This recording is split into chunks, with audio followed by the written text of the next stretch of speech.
go, Hawaii. Let's go. Let's go, Bulls.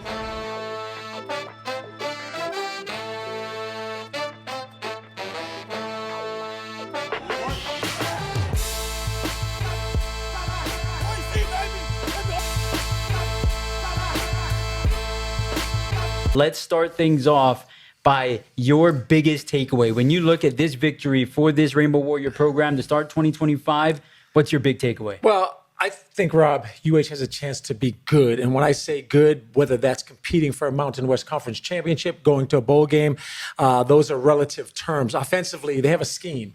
And this scheme they actually believe in. And you can see it, and it runs through each and every player.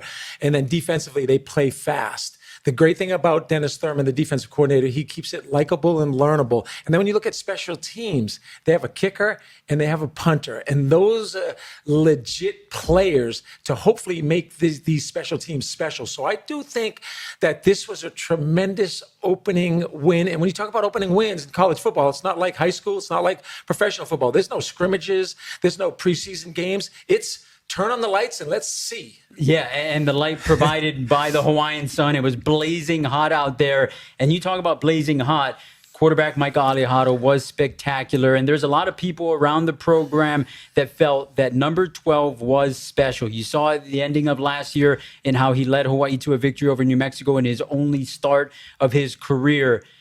After seeing what he was able to do on Saturday, you think about people thinking this guy was special. That might be an understatement, being the kind of grit that he showed, the toughness he showed, and the leadership that he showed. Yeah, and you know, the word that comes to mind is heroic. And when I say heroic, you know, I talk Disney-like in terms of statistical stuff and what he's already proven prior to this football game. But being down 10-0, strip sack in the end zone, he didn't panic, and neither did the team. He was leading. You saw him on the sidelines, even though that might have been the worst case scenario for this team coming into, you know, week 0, first game of the season. He didn't panic. He led. And when you think about that, it was another Disney-like performance, because literally when you don't have a big, strong armed quarterback and now you have an injured quarterback that has to throw off almost one leg, he's limping in between series. You can see the footwork and the pain after he throws the football.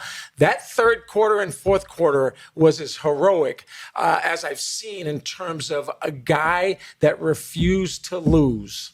He goes 27 of 39, 210 yards passing, 2 touchdowns.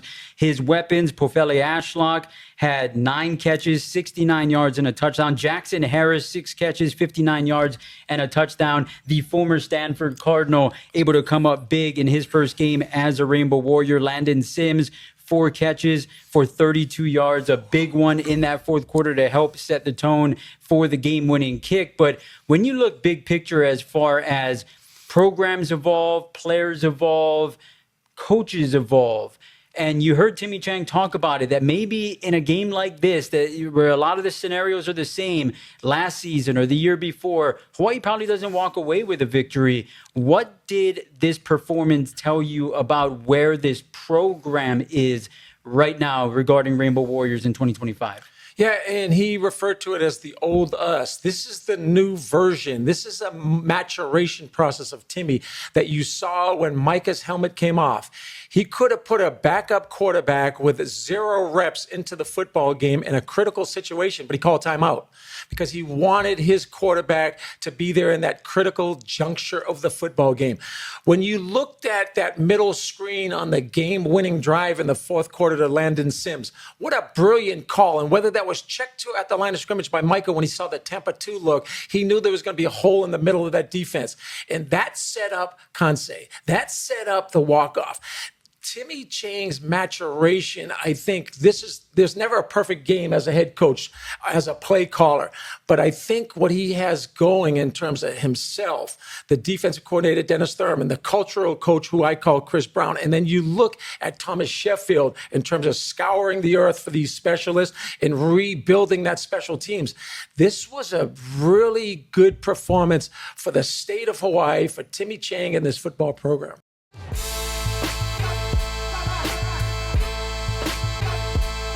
Welcome back to Hawaii football final. Rich, this University of Hawaii defense was spectacular. When you look at allowing just one offensive touchdown against Stanford, 286 total yards for the entire game. And then you add on top of that they did that despite the Cardinal having 36 minutes in time of possession. How impressed were you with the defense? Yeah, very impressive. And we talked a little about Dennis Thurman leading this group, but, the Jordan Pu'u Robinson, the play of his defensive ends, Jeff Reinbold, obviously Chris Brown, and then you start going into the secondary of PJ Manaya as well as Nick Locker. These guys coached these guys up. They were ready to play. And when you look at, if I had one negative, there was a few missed tackles in the secondary, but there were so many positives. And when you hold the team under 300 total yards, it's phenomenal.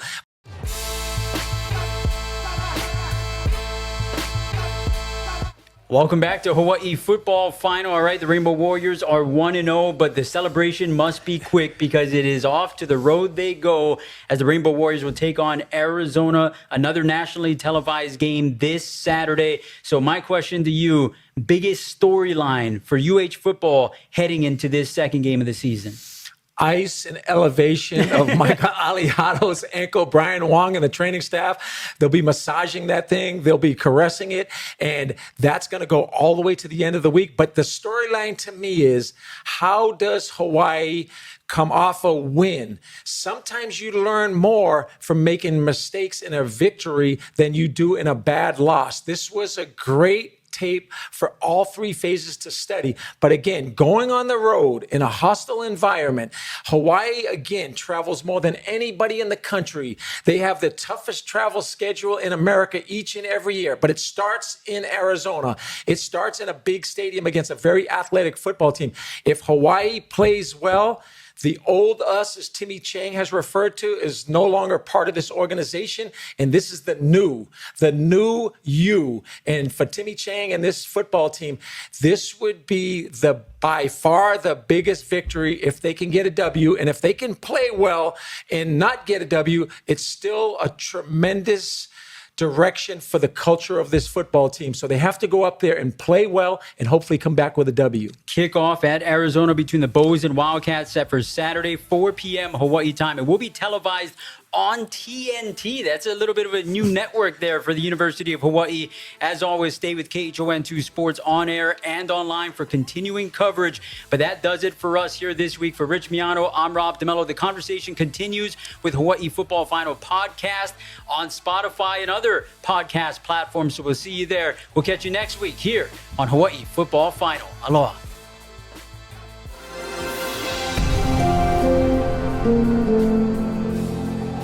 They've been a pretty good combination here in the second half.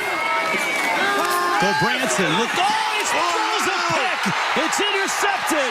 Mendiola Jensen got up and took it away. What a play. Mendiola Jensen. This is freakish athleticism. I've never seen one like this. He's in the backfield on the blitz. Well, Branson can't believe it. Mendiola Jensen's come on the right side of your screen. He reads the pass, and look at that. Usually you knock it down, but you don't have the reactions to actually catch it. Oh, it slipped through his hands and fell right to him still. Major play for Hawaii. They're back in business.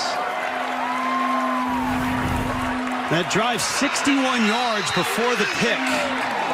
Look at the press coverage here. This is all man-to-man, ladies and gentlemen. Third down. The throw again. Go Branson steps up, fires, broken up, and incomplete. Jaheim Wilson-Jones. And to your point, another incompletion stops the clock. $1:45 left for Hawaii. Jaheim Wilson-Jones, not in man, he's in zone, but he squeezes tight, reads the concept, comes downhill. That is a beautiful play. If you're a young DB in high school, that's exactly how you play it. Jaheim Wilson-Jones giving his team a chance to win this game. 58 yards with the punt. And now the redshirt freshman, banged up, limping noticeably. Looking like Byron Leftwich. Wow, I love that one there. Going old school, limping down the field after every throw. He has 1:33 to work with. So Mike Aliato, Bishop Gorman, high school legend. First start last year, 450 passing yards, 5 touchdowns. Legendary first start. Now he's got the first game of this season limping. Can he pull off the victory for Hawaii? Quick throw on the mark, caught there, and out of bounds is Jackson Harris, who's really been a factor. There is Kansei Matsuzawa. Again, he learned how to kick watching YouTube in Japan. Wanted to be a college player. Went to junior college in the Midwest because he wanted to go someplace where they didn't speak Japanese, learned the language, arrived here last year, and the game may rest on his right foot.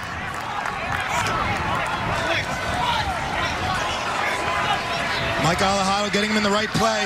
Pofele Ashlock's his go-to guy. Stanford blitzes. Alejado fires. Good sidearm throw.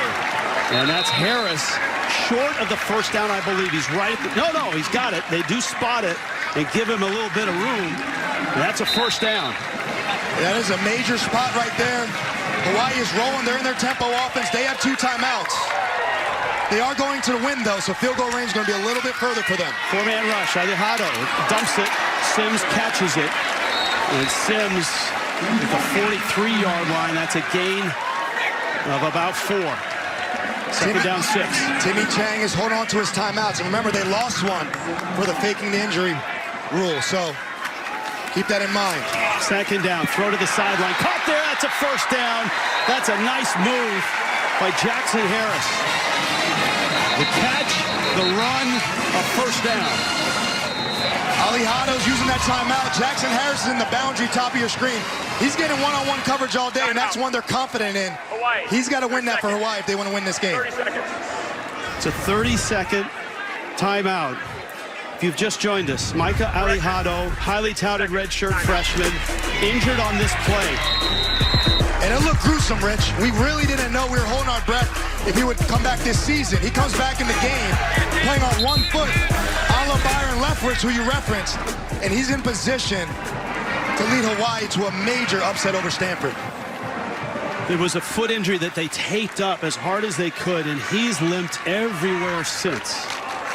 He's won everywhere. I mean, look, Bishop Gorman is one of the top high school programs in the country in Las Vegas. He was a starter as a sophomore.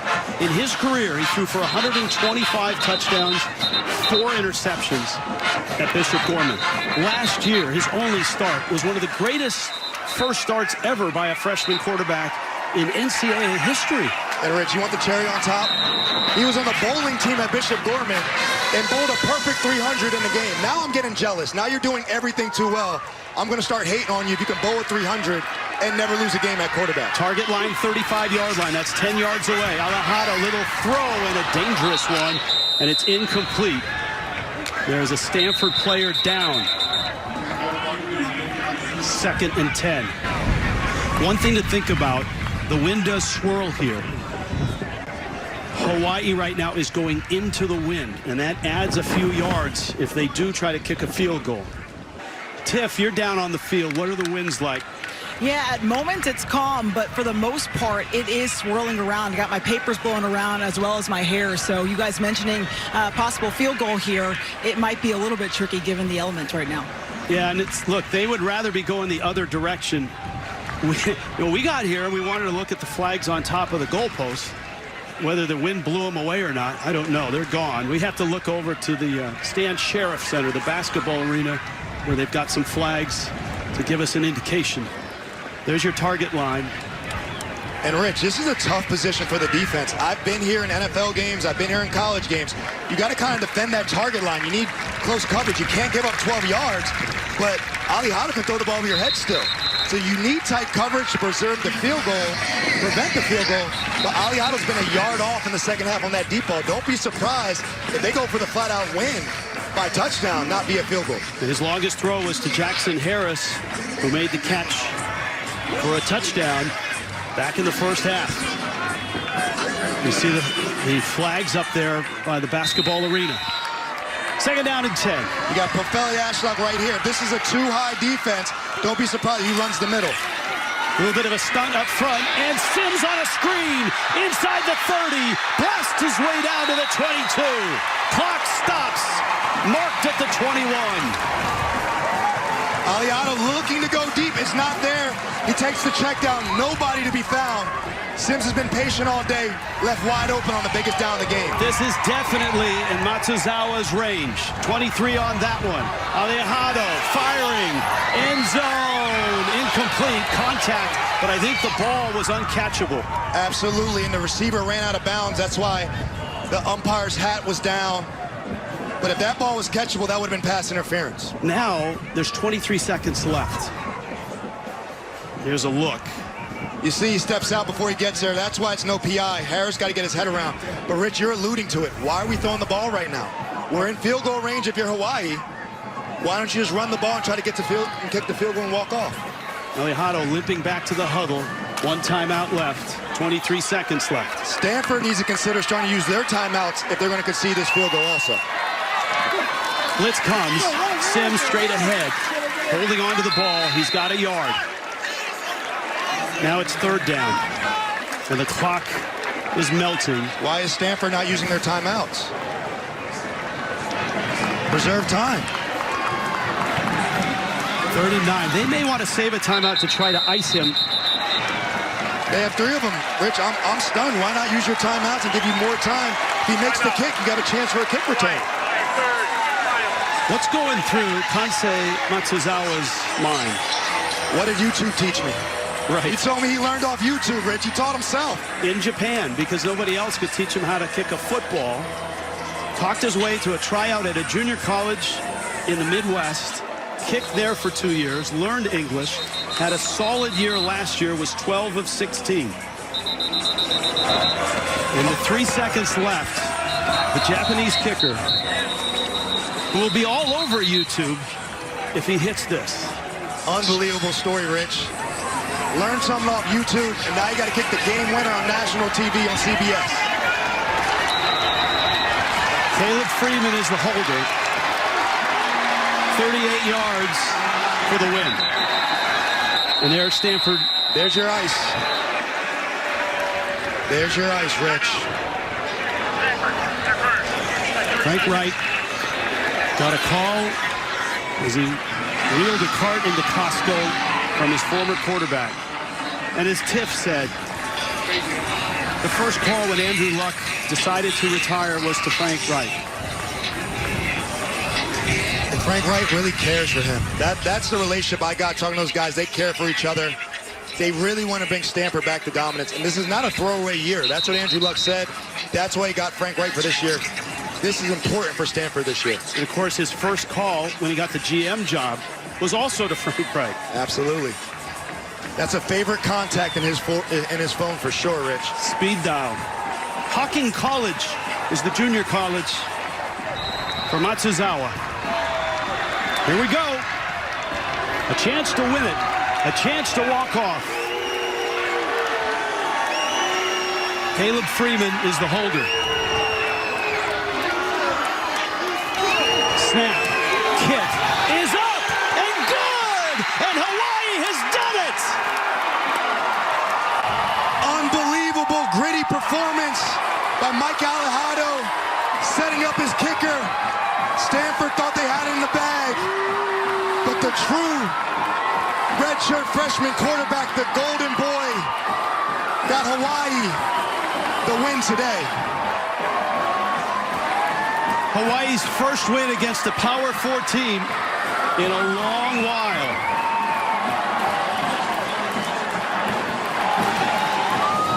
Unbelievable grit, unbelievable toughness. There was adversity. Matsuzawa learned off YouTube, and it looks like he's been doing it for years, straight down the pipe. The foot still hurts, but maybe a little less. The kid doesn't know how to lose, Rich. He hasn't lost yet. His second career start, filled with drama, filled with pressure. Timmy Chang has his signature win in his fourth year here at Hawaii. Time for the play of the game presented by Jersey Mike's Subs. Matsuzawa steps up to plate, self-taught via YouTube. You can learn anything on YouTube, like how to kick a game winner. against an ACC opponent.